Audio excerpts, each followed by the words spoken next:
G'day, I'm Charlie Pryde. And I'm Jennifer Pryde. Welcome to our YouTube channel, Pride of the Villages. During the Great Depression, gangsters flourished throughout the United States. This was known as the Public Enemy era.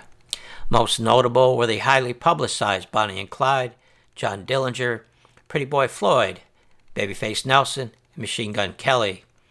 But were they the most ruthless gangsters of that era? Most of them? Not at all. Bonnie and Clyde were most well known, having killed 9 law enforcement officers and 4 civilians. But Public Enemy John Dillinger killed 1 law enforcement officer, and Machine Gun Kelly killed no one. On the other hand, the lesser-known Barker-Karpis gang was one of the longest-lived criminal gangs during the Depression era, spanning from 1931 to 1935. The gang was founded by Fred Barker and Alvin Karpis, and later joined by Fred's brother, Arthur Doc Barker. Along with the 3 core members, the gang's network spanned up to 25 members at one point. Although not as well known as their contemporaries, the Barker-Karpis gang was more ruthless, killing 14 law enforcement officers, 16 civilians, committing an untold number of robberies, and 2 high-profile kidnappings. While on the run, the gang decided to rent a house on Lake Weir, Florida, which is located just a stone's throw north of the present-day villages. Here at Lake Weir, on January 16, 1935, the longest gun battle in FBI history took place. In the end, the family matriarch, Ma Barker, and her son Fred were dead. The house sits on Lake Weir today, and you can visit it as we did last month. Located in the Carney Island Recreation and Conservation Area, Marion County offers tours of this famous house for $10 a person, and reservations are required. For us, it was a short shuttle ride from the visitor parking area to the house with our guide Wayne. For gangsters, and I got a chance to come down and see this house. Well, when I put in for the tour, one of the first things Wayne explains is this is not the original site of the home. The home was located on Lake Shoreline property just east of here in the town of Ocklawaha. In October of 2016, the house was going to be demolished by the current property owners, but instead, Marion County decided to move the house by barge to the county recreation area and preserve it as a museum. And you will have the same view of the lake that Ma had over there.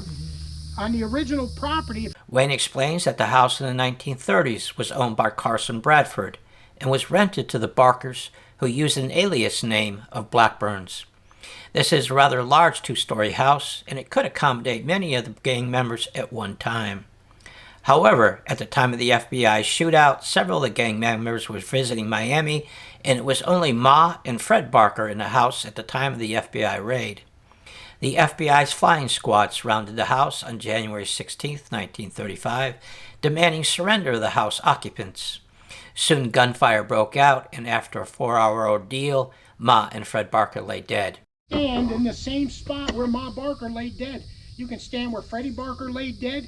If Ma's spirit moves any of you, you can lay right down where Ma laid and have somebody take your picture. As you enter the house today, it is predominantly in its original form, although some modifications like central air conditioning is utilized to keep the furniture and other antiques from deteriorating. What is nice is that you can move independently from room to room at your own pace. There are pictures available in the different rooms that show the state of condition after the shootout. Several of the rooms and its furniture still have the bullet holes from the hundreds of rounds that riddled the house after the 4-hour battle. The dining room table contains a large collection of photos and stories that Wayne will explain in detail. Interestingly, it was a neighbor, Willie Woodbury, that was sent in by the FBI to check whether any of the Barkers were still alive. You also learn the fate of the other 3 Barker sons. Herman Barker died years earlier during a gun battle with police. Doc Barker was shot dead trying to escape from Alcatraz prison. And Lloyd Barker was shot dead by his wife. Alvin Karpis, who was considered the brains of the gang, was captured in New Orleans 16 months later by J. Edgar Hoover. He was sentenced to life in prison and served 26 years in Alcatraz Penitentiary. The capture of Alvin Karpis essentially ended the age of the big-name Depression area criminals. What followed was a series of books and movies. Hoover described Ma Barker as the most vicious, dangerous, and resourceful criminal brain of the last decade, and 2 movies depicted her as such. However, gang member memoirs described her as not involved in the planning of the business and said Ma Barker couldn't even plan breakfast.